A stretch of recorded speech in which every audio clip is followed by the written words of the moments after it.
Now, those of you who watch my channel regularly will know that I'm a big advocate of forced diversity and representation quotas in all forms of media, both in front of the camera and behind it. I think hiring people based on arbitrary characteristics they were born with, rather than outdated concepts like talent, hard work, or artistic merit, is absolutely the way we ought to be heading as a society, because as we all know, more diverse voices guarantees the best possible end product. And of course, it's also a well-known fact that it's impossible for rational human beings to identify with a character unless they look, talk, act, and think exactly as they do. That's why I was so excited by this guy in The Force Awakens. You're a dead man. Anyway, the point here is that like everyone else, I was watching Comic-Con with bated breath when Marvel announced their upcoming slate of movies for Phase 4 over the weekend. Would they finally cave to overwhelming demand and give us the avalanche of gay, disabled, minority characters we've all been crying out for, and do away with all those straight white men polluting our cinema screens? The answer was a resounding yes. In fact, they went one step further than even I could have predicted. Not only have they announced a new slate of titles with excitingly diverse new characters, but they've speeded up the whole process by taking existing characters and just straight up changing them from male to female. Now recently, Marvel's done some really good work to remove as many straight white male characters from our cinema screens as possible. For example, killing off Tony Stark and Captain America in one movie, and ridding us of their complex, multifaceted character development and patriotism, determination and optimism. Those are harmful concepts that could trigger people. But we still have a long way to go, and the next character in the firing line had to be the god of toxic masculinity himself, Thor. Because we can't have a white male on screen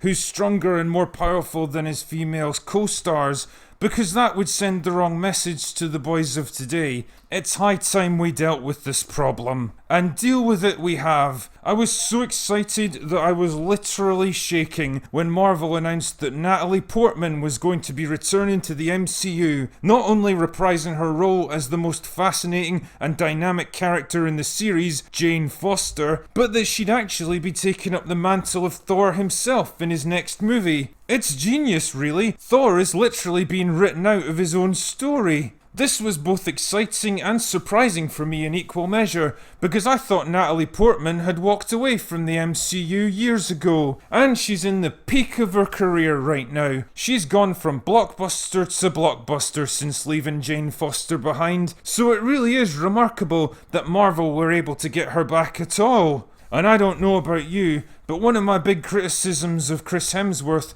was that he really struggled to represent the physical size and strength of Thor. It's pretty clear that he never put much effort into his training, and the results are obvious. Clearly, he needed to be replaced by someone more worthy of the role. And who better to replace him as the mightiest of all Avengers than a 5'3", 118-pound woman who's already pushing 40 years old? It's a logical fit when you think about it. Clearly she'll be far better at embodying the size, strength and sheer physical presence of the God of Thunder. But drink her, you charming yet terrifying rogue, I hear you say. Introducing a female Thor was one of the worst decisions that Marvel Comics ever made. Their sales have been tanking over the past few years. Readers have been deserting them in droves because they were sick of the overt politicization and gender swapping of their favourite characters. Wouldn't it make more sense to just create interesting and original characters instead of trying to shamelessly piggyback off the success of their male predecessors?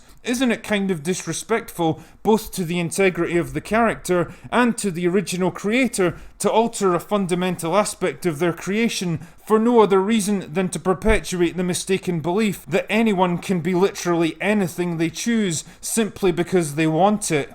In fact, doesn't relying on name recognition of male characters to launch your new female ones imply that female characters are inherently weaker, less interesting and less popular? Well, wrong thinker, your hysterical bigotry and toxic fan backlash has no place in this safe space of mine. New female Thor is going to be both stunning and brave, and she'll help to start important conversations about representation in cinema. And once you educate yourself, you'll realise that the best thing about this change is that it's so respectful to the original Norse mythology. Just like the character of Valkyrie, who's now been confirmed by Tessa Thompson to be a lesbian. Personally, I'm still hopeful that she'll end up in a wheelchair by the end of the next movie, so that we can get more representation for disabled people. You see, it really is a wonderful world of diversity and inclusion within the MCU over the next few years. I really can't wait both to watch and review each new movie as it comes out,